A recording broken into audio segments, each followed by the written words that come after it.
एक समय की बात है। एक कबूतर था जो पेड़ पर एक घोंसले में रहता था। वो पेड़ एक घर की रसोई के बहुत पास था।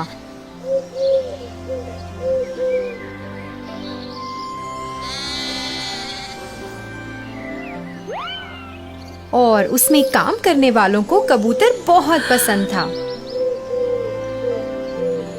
वो लोग अक्सर उसे दाना डालते थे और उसका खूब ख्याल रखते थे।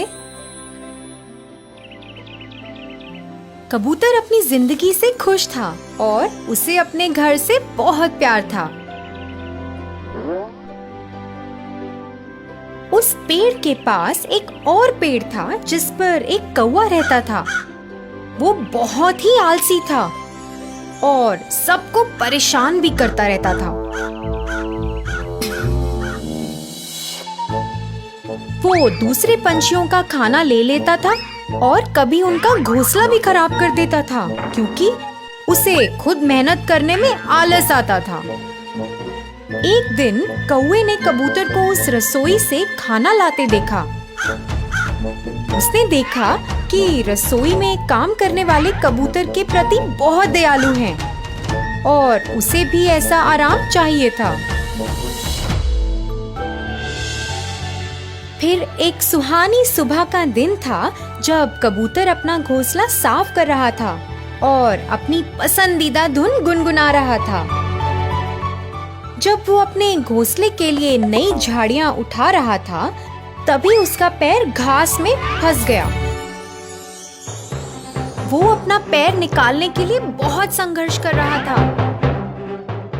फिर अचानक उसने ऊपर उस काले कौवे को देखा। फिर कौवा बोला, हेलो दोस्त, ऐसा लगता है कि तुम फंस गए हो।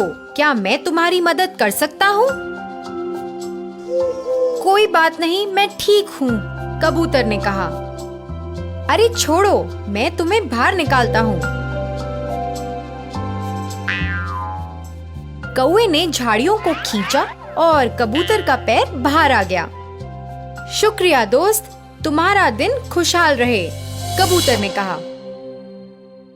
फिर जैसे ही कबूतर उड़ने लगा, कौवे ने उसे रोका। थोड़ा रुको दोस्त, शायद तुम मेरी मदद कर सकते हो। बस एक छोटी सी बेनती है, क्या हम दोस्त बन सकते हैं?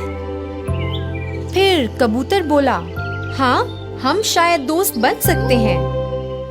अरे वाह, अब दोस्त तो सबका मिल बांट कर करते हैं। मैंने सुना है तुम्हारा घोंसला बहुत बड़ा और सुंदर है। चलो वहाँ चलते हैं, कौवा बोला। कबूतर थोड़ा हिचकिचाया मगर मान गया। दोनों उड़ चले। जब कौवे ने घोंसला देखा वो बहुत खुश हुआ। कौवे को उस घोंसले में बहुत आराम मिला और उसने पूरा लुत्फ उठाने का सोचा। कबूतर ने उसे वहाँ रहने को और साथ में समय बिताने को कहा जिससे वो खेलकूद और लोगों के बारे में गपशप कर सकें। पर जब खाने का समय हो गया, कौवे को अपने लिए खाने की तलाश करनी थी और अपना ध्यान रखना था। कुछ दिन बाद कौवा बहुत ही परेशान हो गया। जब वो कबूतर को अपना सारा खाना खुद खाते देखता, वो चाहता था कि कबूतर उसके लिए भी खाना लेकर आए, पर ऐसा ना हुआ। कौवा मांस खाना चाहता था मगर कबूतर तो रसोई से सिर्फ दाने लेकर आता। कौवे से इंतजार नहीं हुआ और उसने तय किया कि वो खुद रसोई में खाना लाने जाएगा। एक दोपहर वो चिमनी से नीचे रसोई में गया। उसे मच्छी बनने की खुशबू आई और वो रुक ना पाया। उसने थोड़ा सा चखा और फिर थोड़ा और। फिर वो लालची हो गया और सारी मछली खाना चाहता था। इसी दौरान वो थाली जमीन पर गिर गई। घर के लोगों ने आवाज सुनी और भागते हुए रसोई में आ गए। कौवा थर थर कांपने लगा और भागने की कोशिश करने लगा मगर बहुत देर हो चुकी थी।